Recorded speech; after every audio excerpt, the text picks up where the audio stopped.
Welcome to Nuanced Beauty, because the world is nuanced and we think that's beautiful. One with the Hungarian roadie, the band with the Hungarian roadie. No, I haven't heard of that band. They had a roadie from Hungary, and they also had a check 1 2, a check 1 2. Oh wow, Are we live? We're live. Is sound check?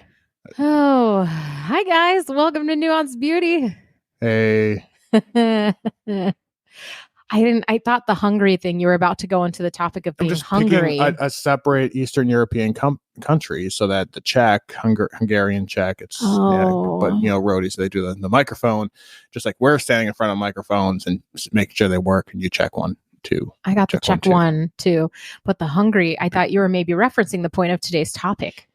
Oh, that would have been slick. That would have been real slick. Professional podcasting move there. So in light of being hungry and in light of New Year's resolutions and how this is going to be at the forefront of people's minds, my question to explore today is eating healthy virtue signaling, and air quote the word healthy. If you're eating healthy and not telling anyone about it, are you really eating healthy?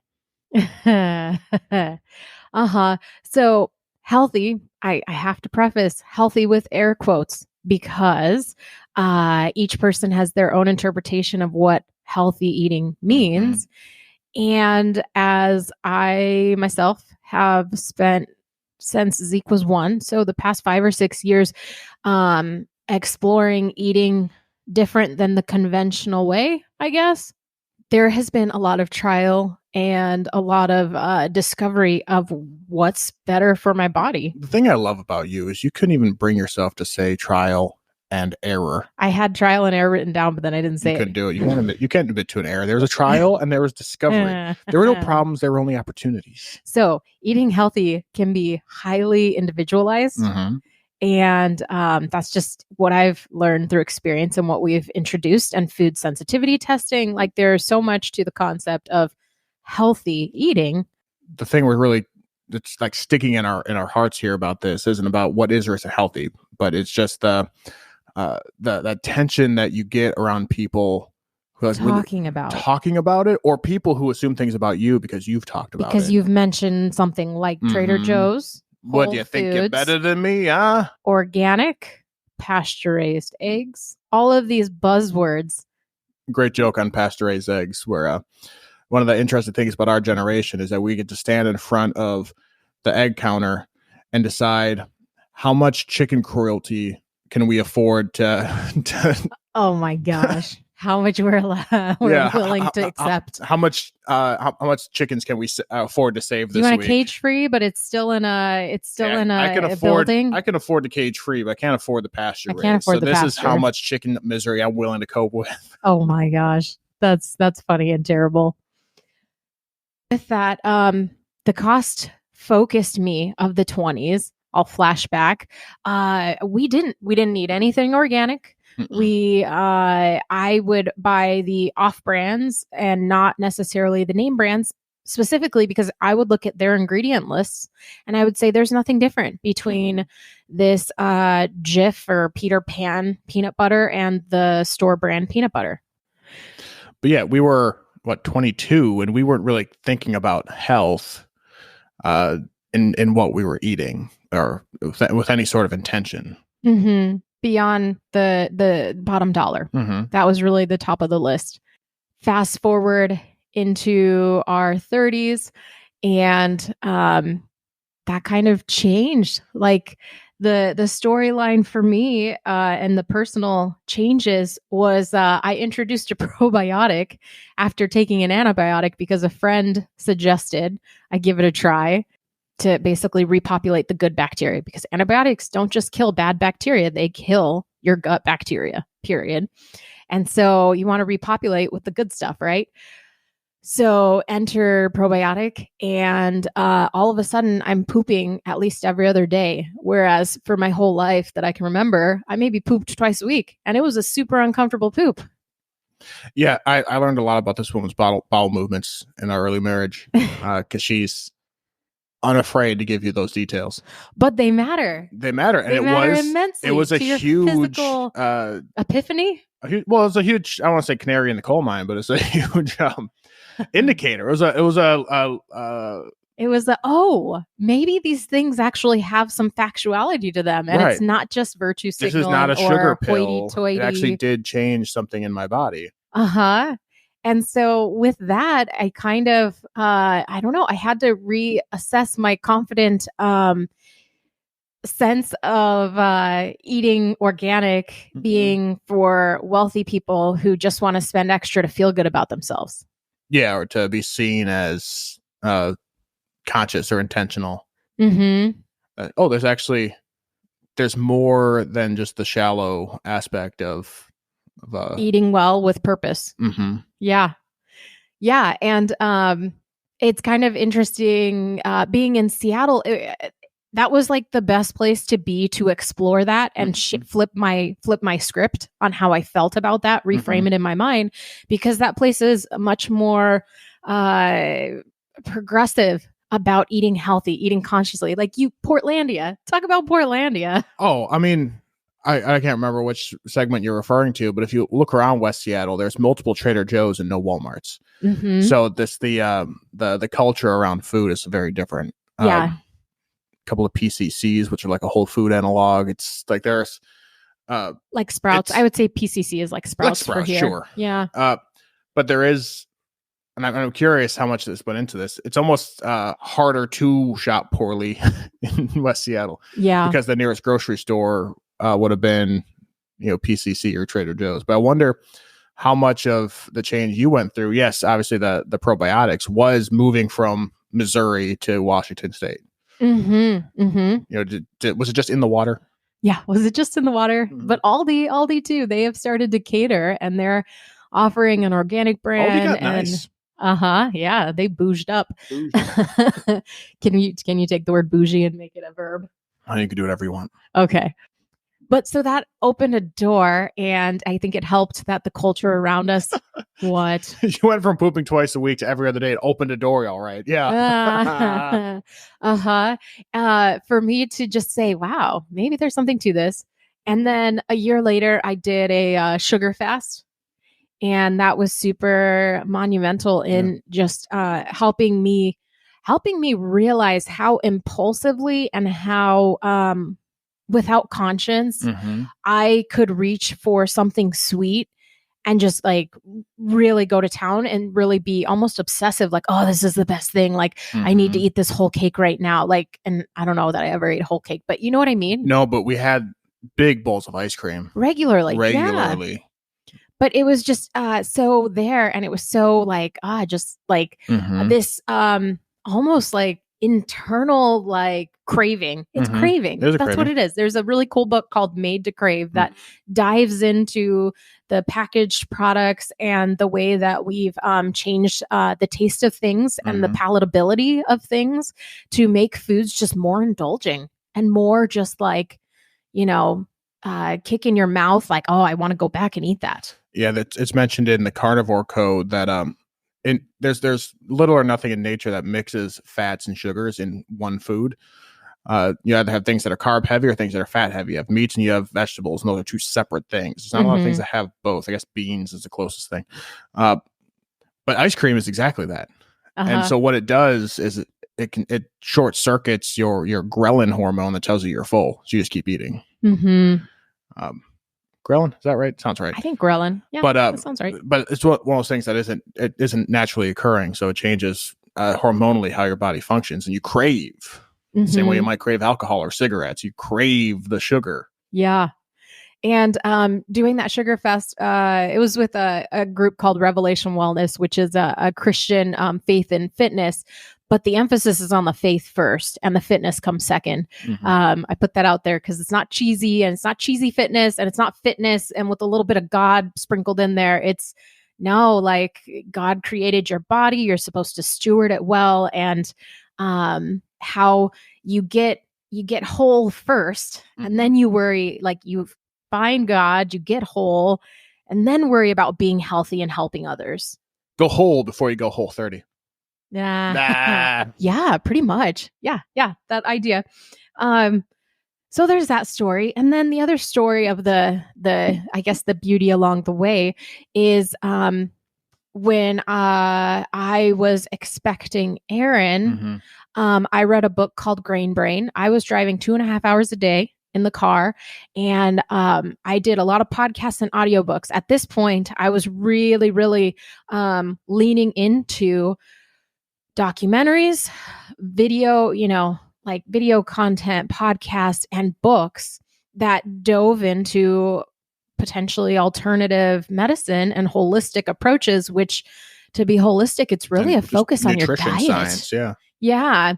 And so Grain Brain was a book that really heavily by Dr. Perlmutter, he's a neuroscientist or a neurosurgeon, really heavily talks about how grains are impacting our brains and the memory. And he goes into your vitamin D levels and your omega-3, like your fats and such, and he really gets into the science of it. So I implemented changes during that time, and that winter I didn't experience the like seasonal depression, the level of brain fog that I would get every single winter.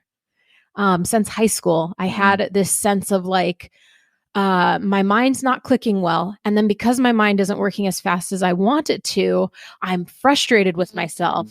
And because I'm frustrated with myself, that means I am exerting that frustration on the whole household. And I'm not fun to be around. What? So, again, like this is another breakthrough of like, holy crap, my mind is like kind of, surprised because I made this change in my diet, and I did blood work to see my vitamin D was wicked low, like below the 20 to 70 nanograms per liter that it wants to be, or whatever, micrograms. It's a weird measurement. Yeah. It's a unit measurement. So I'm not even in like the range. And then there's like the range, and then there's the optimal range, because the people who take those tests usually go to doctor's offices and have ailments. So that average that you see is an average based on folks who doctors want to order the lab tests to see.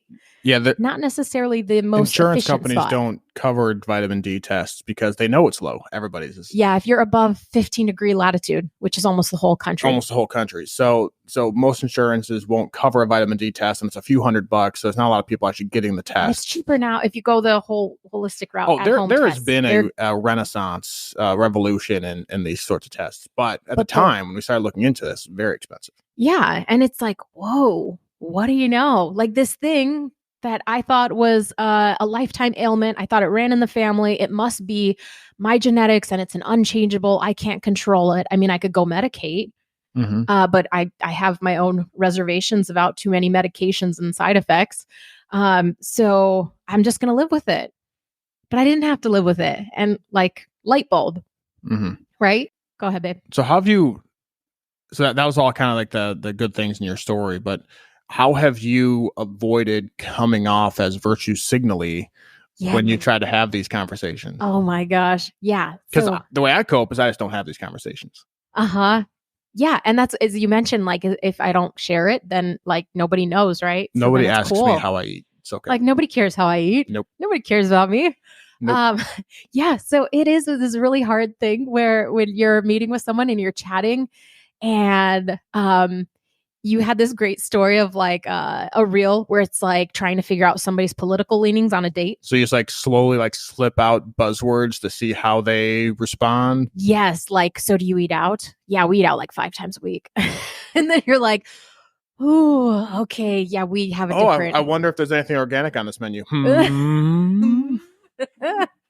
Yeah, no, it's like a thing that it's you don't necessarily talk to about everyone, but if someone gets on the topic of food or what they're going to order, it just kind of comes out, and you see that people eat differently, or they eat the same, and oh my god, did we just become best friends? Yes. And that's like the fun part, is when you find somebody who is kind of in the same like wavelength of exploring food and eating intentionally and eating on purpose, which again, like those words sound like, it sounds like you're trying to shame somebody. It sounds woo-woo.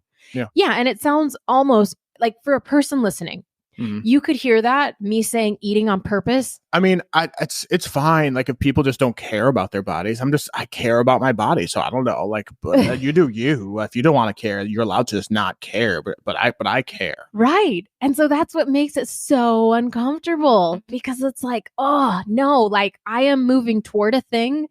And I'm doing it because of my own personal story and the things that have like physically improved in my own life that have affirmed like, wow, I'm headed in the right direction here. And there's value. There's value beyond the price tag on that box on the shelf in what I am consuming. And because I see that, and I see it as an intentional investment, because I've seen the payoffs physically in my body. But it's so easy for someone who has not, whatever. I don't have the time, for example. That's a good one. I don't have the time to do all this research. Yeah. Like, when do you have time to research food? And it's hard, because that statement, you had the great fortune of 3 hours a day in commuting time that allowed you to do this research. Check your privilege. Yeah. You got to be in the car for 2.5 hours listening to podcasts and audiobooks, rented from the library, by the way. So it was free content. But it's the area that I chose to put my focus and energy in. And so it is just a very, very difficult field to navigate and not come across like the concept that you're virtue signaling. Yeah. And that's nice for you. You're upper middle class, wealthy. I can't do that. It costs so much. Look at the expense. You're kind of cavalierly saying, well, it's worth the extra expense, but what if you can't afford that expense? If there isn't the extra expense? And that's probably true for some subsection of people, but I think for a lot of people, I saw this, one of the ships I sailed on, one of the guys was trying to lose some weight. So he decided he was going to have a salad with lunch every day. Add a salad on. He added the salad on top of the lunch. Versus replacing the stuff in your shopping cart and getting rid of the boxed, whatever, Cheetos, the bags. Yeah. The whatever. You do need, like, you can't just add health foods to your cart and then not remove other stuff. And I again, that's some subsect of people who can get away with that, and there's some people who probably couldn't. But but approaching it from that way, it does sound like a cost equation. Yeah, because you're asking me to just spend more on my grocery bill versus no, I'm asking you to like erase the whole damn board and start over from the beginning, right? And eat rice and just chicken. Huge swaths of the world eat rice as a staple. Have you ever seen like the 10-pound bag of rice at Costco? It costs nothing. We're about to buy one of those. We are. And that's a new world for me, storing rice. But even at whatever, the QFC or Publix, like the bulk rice, like you can eat healthy for cheap if you're, austere about it. Again, like it's a level of intention there, or not eating out. Like, so then there's that time commitment. Like, well, I work a 10-hour shift 6 days a week. I'm working 60 hours a week. And then that again, it's like, I don't know. Like, I feel bad for those statements, because I do think there's a way, if there is that like that breakthrough for you that makes it become a valuable thing for you. That's the tension. That's the tension we're in, of like, we don't want to be smarmy towards people who can't do or believe they can't do a thing. And then we don't want to be seen as virtue signally, because we perceived other people as virtue signally earlier before we did any of this. Because I specifically was like, who needs to buy organic? You don't have to buy organic. I can live off of Rotel and mac and cheese the rest of my life. Yeah. Like that's where I come from. And that is the mindset that I held confidently. So I know that there are plenty of people who confidently fall on that side. And that's where it's like, well, I guess that comes down to like, what's mine to do? And straight off the bat, there's a clear boundary that I'm not going to make somebody change their mind to eat like me. But if you want to be in a relationship, you can share with each other how you eat, and you can learn from them and they can learn from you. Yeah, I think eating together is one of the most vulnerable things two people could do with their pants on. I mean, it's showing. It's really showing. It's really showing something deep about you, what you choose to put in your body. Mm-hmm. Another thought we had is like for some of the friends who are closer to us who do know, and I mean, obviously now everybody listening knows that despite our waistline, because we are not like the super uber fit, we're not small people, but the things in our pantry are pretty like as there. I mean, we still have plenty of packaged foods, right? I'm not saying we don't have only rice and potatoes and onions and bell peppers, but the things that we consume are definitely on the health side.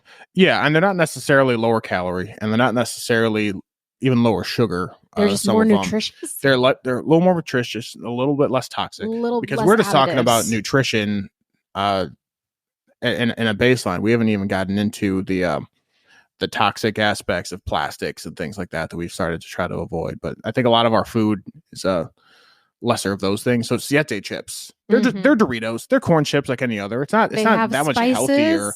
They don't have additives, and they're made with avocado oil instead of a seed oil like canola. If you look at the causes inflammation ingredient list on anything, there's usually about 20 things, and the first 5 or so things, or in this case, first 7 things, are the food.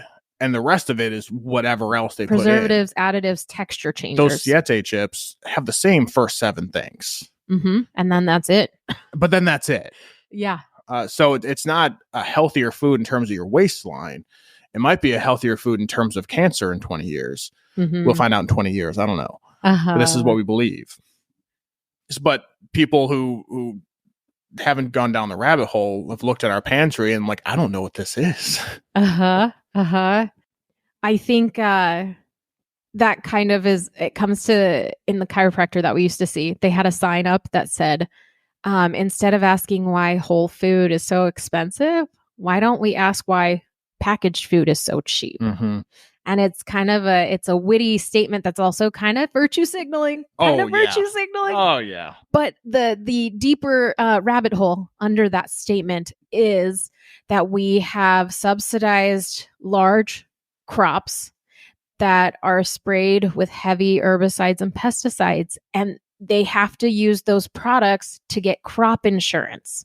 So they produce a large crop, and they have insurance in case they don't get a large yield, and that has been government subsidized. And so it is cheaper to produce those packaged goods than it is from a public health perspective, a large scale. I don't think is a bad thing. Like, we don't have starvation issues in this country. We have the opposite problem in a lot of cases. And not that we don't, like, there is food insecurity. Food insecurity exists, but there is cheap and plentiful food in our country. And we're all grossly obese. Yeah, so we have obesity, but we're malnourished because we don't have the diversity of minerals and vitamins and such. And where I think, and this is getting far afield, but I feel like the government's job is to create a baseline of safety, and having cheap and plentiful food is that baseline of safety. They've done that well. Yeah. What their messaging should be is, this is what's safe. If you eat this, you won't die. It's not optimal, but this is as far as we as a government can do. Yeah. So we made it safe. We made it safe, and our food supply is safe.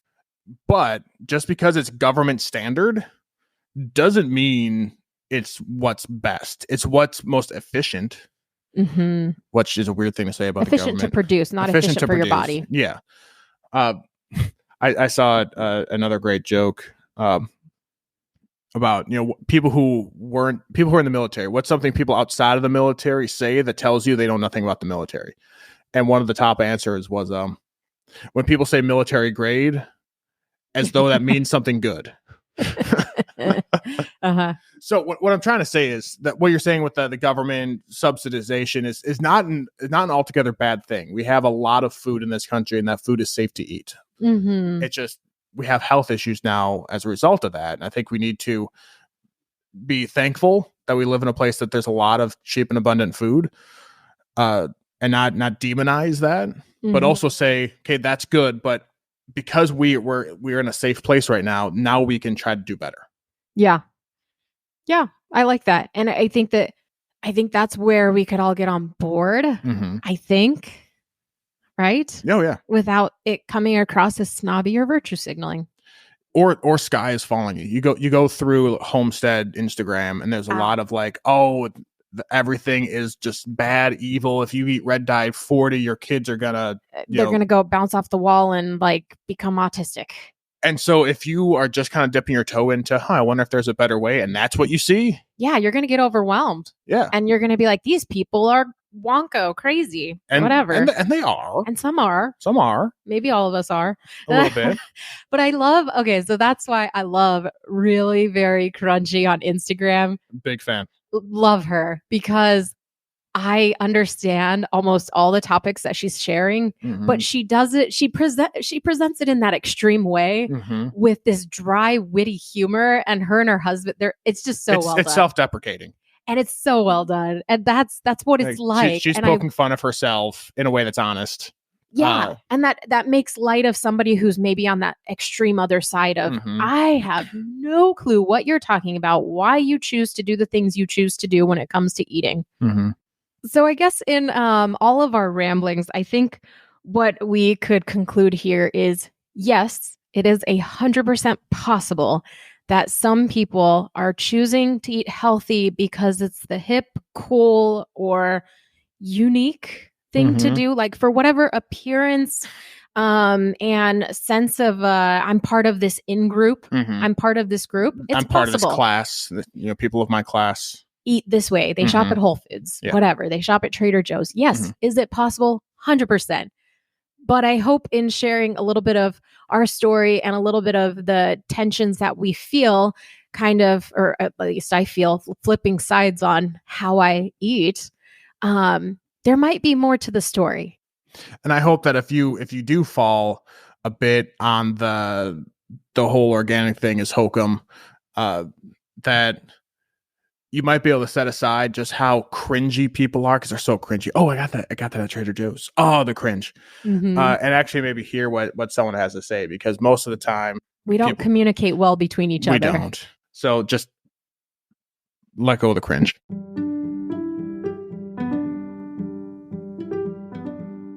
Thanks for joining us today. I hope you enjoyed this episode, and in the spirit of nuance, I hope you found something that you could agree with and you could disagree with, and still choose to lean in. Give us a follow, rating, and review, and consider sharing this episode with a friend to continue the dialogue and help us grow.